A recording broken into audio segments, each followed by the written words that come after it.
La Chine, le Japon et la Corée du Sud viennent de signer un accord pour approfondir leurs liens commerciaux, une décision qui a provoqué une onde de choc à Washington, où le président Donald Trump serait, selon des rapports, hors de lui face à cette alliance inattendue. Ce n'est pas seulement un accord commercial, c'est une réponse audacieuse à la stratégie lourde de tarifs de Trump, et cela redessine la carte économique de l'Asie de l'Est. Alors, qu'est-ce qui motive ce pacte? Pourquoi les alliés les plus proches de l'Amérique se rapprochent-ils de la Chine? Et qu'est-ce que cela signifie pour l'économie américaine? Attachez vos ceintures, car nous plongeons dans les détails de ce drame à forts enjeux. Posons le décor.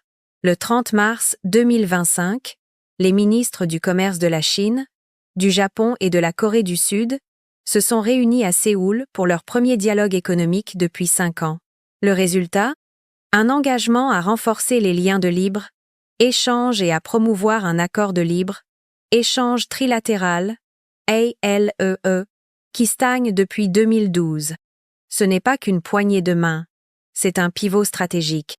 Ces 3 nations, toutes des partenaires commerciaux majeurs des États-Unis, se préparent aux tarifs dits du « jour de la libération de Trump », entré en vigueur le 2 avril 2025, imposant des droits de douane de 25% sur les marchandises japonaises et sud-coréennes et un incroyable 145% sur les importations chinoises. Ces tarifs, conçus pour réduire les déficits commerciaux des États-Unis, ont au contraire rapproché ces puissances asiatiques, formant un front uni contre le protectionnisme américain. Pourquoi maintenant? La guerre commerciale de Trump, elle étincelle. Son administration a misé gros sur les tarifs, ciblant non seulement des adversaires comme la Chine, mais aussi des alliés comme le Japon et la Corée du Sud. En juillet 2025, Trump a annoncé des tarifs de 25% sur les exportations des 2 pays, effectifs à partir du 1er août, à moins qu'il ne conclue de nouveaux accords commerciaux avec les États-Unis. Le Japon a réussi à négocier un accord, obtenant un taux de tarif réduit à 15% et s'engageant à investir 550 milliards de dollars aux États-Unis, mais les discussions avec la Corée du Sud sont toujours en cours, avec une pression croissante pour égaler ou surpasser les conditions japonaises. Pendant ce temps, la Chine subit le coup le plus dur avec des tarifs si élevés qu'ils équivalent presque à un blocus. Cela a forcé Pékin, Séoul et Tokyo à se tourner vers l'intérieur, relançant les pourparlers pour un ALE trilatéral afin de renforcer leurs économies face à la pression américaine. Décomposons les chiffres. En 2024, les États-Unis ont importé pour 148,2 milliards de dollars de marchandises du Japon et 119 milliards de dollars de la Corée du Sud, avec des déficits commerciaux respectifs de 68,5 milliards et 66 milliards de dollars.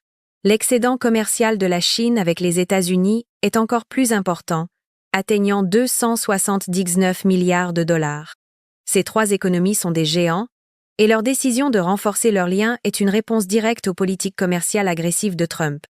Lors de la réunion de Séoul, le ministre sud-coréen de l'industrie Han Duk-jeon, le ministre japonais de l'industrie Yoshimoto et le ministre chinois du commerce Wang Wentao ont convenu de coopérer étroitement sur un ALE libre, équitable, complet, de haute qualité et mutuellement bénéfique.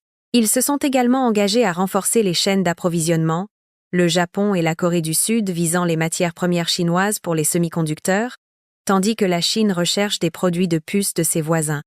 Ce pacte change la donne. Historiquement, ces 3 nations ont été en désaccord sur des différends territoriaux, des griefs historiques et des questions comme le rejet des eaux usées de Fukushima par le Japon.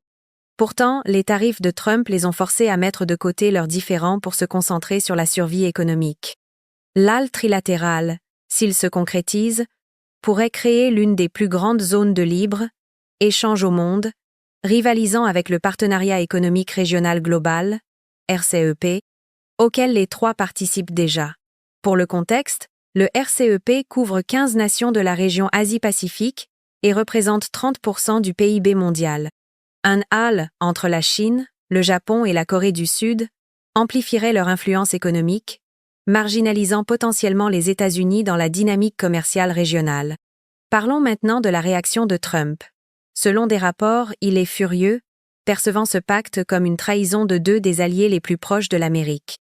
Le Japon et la Corée du Sud ne sont pas seulement des partenaires commerciaux, ils sont des alliés sécuritaires cruciaux dans les efforts des États-Unis pour contrer l'influence de la Chine en Asie. Les deux nations accueillent des bases militaires américaines et coopèrent sur des questions telles que les semi-conducteurs, les minéraux critiques et la construction navale. Pourtant, les menaces de tarifs de Trump les ont poussés dans l'orbite de la Chine, un mouvement que les analystes qualifient de double couverture. Le Japon, par exemple, équilibre son alliance avec les États-Unis, avec des liens plus étroits avec la Chine, pour atténuer les impacts des tarifs. La Corée du Sud, confrontée à des troubles politiques après une récente élection, est en position plus faible, mais voit l'AL comme une bouée de sauvetage. Pourquoi Trump est-il si secoué? Ce n'est pas seulement à cause des déficits commerciaux. Ces tarifs visaient à ramener la production aux États-Unis et à forcer les alliés à conclure de meilleurs accords. Au lieu de cela, ils ont eu l'effet inverse, poussant les alliés à diversifier leurs partenaires commerciaux. Le Japon et la Corée du Sud sont d'importants exportateurs de voitures, d'électronique et d'acier vers les États-Unis, et les tarifs ont durement touché leurs industries. Par exemple, les États-Unis ont importé 5 millions de véhicules de la Corée du Sud et 4 millions du Japon en 2024. Un tarif de 25% pourrait augmenter les prix des voitures pour les consommateurs américains de 7 à 10%, selon Capital Economics, tout en coûtant des milliards aux exportateurs asiatiques. Pendant ce temps, le tarif de 145% sur la Chine a rendu ces marchandises non compétitives aux États-Unis, poussant Pékin à chercher de nouveaux marchés et alliés. La réunion de Séoul n'était pas seulement à propos du commerce, c'était un signal. Les médias d'État chinois ont affirmé que les trois nations avaient convenu de répondre conjointement aux tarifs américains, bien que la Corée du Sud ait qualifié cela de « quelque peu exagéré » et que le Japon ait nié que de telles discussions aient eu lieu. Pourtant, l'optique est accablante. La déclaration conjointe a mis l'accent sur un terrain de jeu mondial équitable et un environnement commercial, transparent, inclusif et prévisible, des termes qui contrastent fortement avec les hausses tarifaires imprévisibles de Trump. Ce mouvement suggère que les géants économiques asiatiques en ont assez d'être des pions dans la guerre commerciale de Washington et sont prêts à tracer leur propre voie. Examinons les enjeux pour chaque pays. Pour la Chine, ce pacte est un coup diplomatique. Face à des tarifs américains écrasants, Pékin se positionne comme un champion du libre-échange, courtisant les alliés des États-Unis pour affaiblir l'influence de Washington. Le président Xi Jinping a publiquement présenté la Chine comme un gardien du commerce mondial, en contraste frappant avec le protectionnisme de Trump. En obtenant la coopération du Japon et de la Corée du Sud, la Chine gagne un levier dans sa guerre commerciale avec les États-Unis et renforce sa domination régionale. Le Japon, quatrième économie mondiale, marche sur une corde raide. Le Premier ministre Shigeru Ishiba a qualifié les tarifs de Trump de « profondément regrettables », mais considère la négociation comme la seule voie à suivre. L'accord du Japon avec les États-Unis, annoncé le 23 juillet 2025, a réduit les tarifs à 15% en échange d'investissements massifs et de promesses d'acheter plus de voitures et de riz américains. Pourtant, le secteur agricole japonais, un puissant lobby domestique, reste protégé et son industrie automobile, 80% de son excédent commercial avec les États-Unis, est toujours vulnérable. En s'alignant sur la Chine et la Corée du Sud, le Japon couvre ses arrières, garantissant l'accès à des marchés alternatifs si les pourparlers avec les États-Unis échouent. La Corée du Sud, quant à elle, est sous une pression intense. Son déficit commercial avec les États-Unis a augmenté malgré un accord de libre-échange de 2007, révisé en 2018 sous le premier mandat de Trump.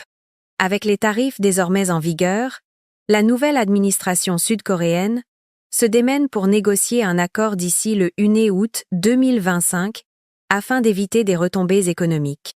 Le ministre de l'Industrie Kim Jong-kwon a promis un « effort total », étudiant de près l'accord japonais. Un AL trilatéral avec la Chine et le Japon offre à la Corée du Sud un coussin, mais il risque d'aliéner les États-Unis, son principal allié sécuritaire, surtout au milieu du chaos politique interne. Qu'est-ce que cela signifie pour les États-Unis? Des ennuis? Les tarifs de Trump étaient censés forcer les alliés à se plier, mais ils ont l'effet inverse. En poussant le Japon et la Corée du Sud vers la Chine, les États-Unis risquent de perdre de l'influence dans une région cruciale pour leur stratégie géopolitique. Les déficits commerciaux contre lesquels Trump s'insurge, 5 milliards avec le Japon, 66 milliards avec la Corée du Sud, ne sont pas uniquement dus à des barrières commerciales, comme il le prétend. Les économistes pointent des facteurs macroéconomiques comme les taux d'épargne et la valorisation des devises, que les tarifs ne peuvent pas corriger. Pire encore, des tarifs plus élevés augmentent les coûts pour les consommateurs américains. Un droit de douane de 25% sur les voitures japonaises et sud-coréennes pourrait ajouter 2 à 3 $ au prix d'un véhicule de milieu de gamme, frappant durement les familles de la classe moyenne. Les retombées mondiales sont déjà visibles. Les marchés financiers ont chuté lorsque Trump a annoncé les tarifs du 1er août, le S&P 500 perdant 0,8% le 7 juillet 2025.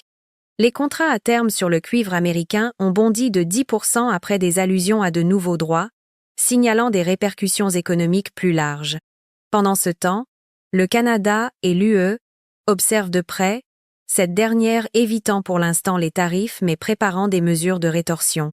Les nations d'Asie du Sud-Est comme le Vietnam et l'Indonésie, également touchées par les tarifs, explorent leurs propres pactes commerciaux, isolant davantage les États-Unis. Parlons stratégie. L'approche de Trump repose sur l'imprévisibilité, une tactique qu'il a déjà utilisée. En menaçant de lourds tarifs, puis en offrant des sursis de dernière minute, il maintient les partenaires commerciaux sur le qui-vive, espérant arracher des concessions. Mais cette fois, le scénario ne fonctionne pas. L'accord avec le Japon montre qu'il est prêt à négocier, mais les critiques estiment qu'il a trop cédé, notamment sur les tarifs automobiles, qui représentent la majeure partie du déficit commercial entre les États-Unis et le Japon. La Corée du Sud, désespérée d'éviter d'être dépassée, pousse pour des concessions similaires, mais le temps presse. La Chine, quant à elle, joue sur le long terme, utilisant les pourparlers sur l'AL pour creuser un fossé entre les États-Unis et leurs alliés. Le pacte trilatéral met également en lumière un changement dans les normes commerciales mondiales.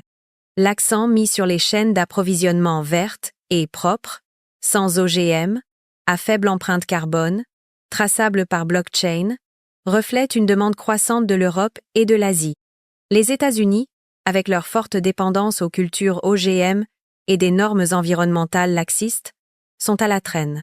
Le succès du Canada à conclure des accords de maïs de plusieurs milliards de dollars avec le Japon et la Corée du Sud, comme nous l'avons couvert dans un épisode précédent, montre que la traçabilité et la durabilité deviennent des critères décisifs. Les États-Unis risquent d'être marginalisés s'ils ne s'adaptent pas. Et ensuite, la date limite du 1er août pèse lourd pour la Corée du Sud et les autres nations ciblées. L'équipe de Trump affirme que des accords avec l'Indonésie, les Philippines et le Vietnam sont proches, mais les détails sont rares. La Chine a jusqu'au 12 août pour finaliser un cadre commercial avec les États-Unis, mais la confiance de Pékin suggère qu'elle mise sur des alliances régionales plutôt que sur des concessions américaines. Le Japon, ayant sécurisé un accord, reste vulnérable aux tarifs sectoriels sur l'acier et l'électronique, qui pourraient perturber ses plans d'ALE avec la Chine et la Corée du Sud. Pour les entreprises américaines, le tableau est sombre. Des tarifs plus élevés signifient des coûts plus élevés pour les composants importés, mettant les fabricants sous pression. Les consommateurs font face à des prix en hausse pour tout, des voitures à l'électronique. Les communautés rurales, déjà secouées par le rejet des expéditions de maïs, pourraient voir des perturbations similaires dans d'autres secteurs comme l'acier et les semi-conducteurs. Le Midwest, bastion de Trump, est particulièrement exposé, avec des villes comme Shelby, Iowa, confrontées à une stagnation économique alors que les marchés d'exportation se contractent. La grande question est de savoir si la guerre commerciale de Trump est durable. Des économistes comme David Rosenberg soutiennent qu'il cligne des yeux, en premier, reculant sur les menaces de limoger le président de la Réserve fédérale Jerome Powell, et mettant en pause les tarifs pour éviter le chaos sur les marchés. Mais avec des alliés comme le Japon et la Corée du Sud qui se tournent vers la Chine, les États-Unis perdent leur levier. L'AL trilatéral, s'il est finalisé, pourrait exclure les États-Unis des principaux marchés asiatiques, sapant leurs objectifs économiques et stratégiques. Alors, où en sommes-nous? Le pacte entre la Chine, le Japon et la Corée du Sud est un signal d'alarme. C'est un signe que les tarifs de Trump, destinés à protéger les intérêts américains, isolent plutôt les États-Unis et renforcent leurs rivaux. Le Japon et la Corée du Sud n'abandonnent pas leurs alliances avec les États-Unis, mais ils se couvrent, et la Chine saisit l'opportunité de prendre la tête. Pour les agriculteurs, les fabricants et les consommateurs américains, le coût de cette guerre commerciale augmente chaque jour. Washington doublera-t-il la mise ou pivoter pour reconstruire la confiance avec ses alliés? C'est la question à $1 billion. Commentez ci-dessous votre opinion. Les États-Unis peuvent-ils renverser la vapeur, ou la guerre commerciale pousse-t-elle l'Asie dans les bras de la Chine? Abonnez-vous à Deep State et activez la cloche de notification pour ne pas manquer les dernières mises à jour de cette saga économique en cours. Ce n'est que le début, et les enjeux ne pourraient être plus élevés.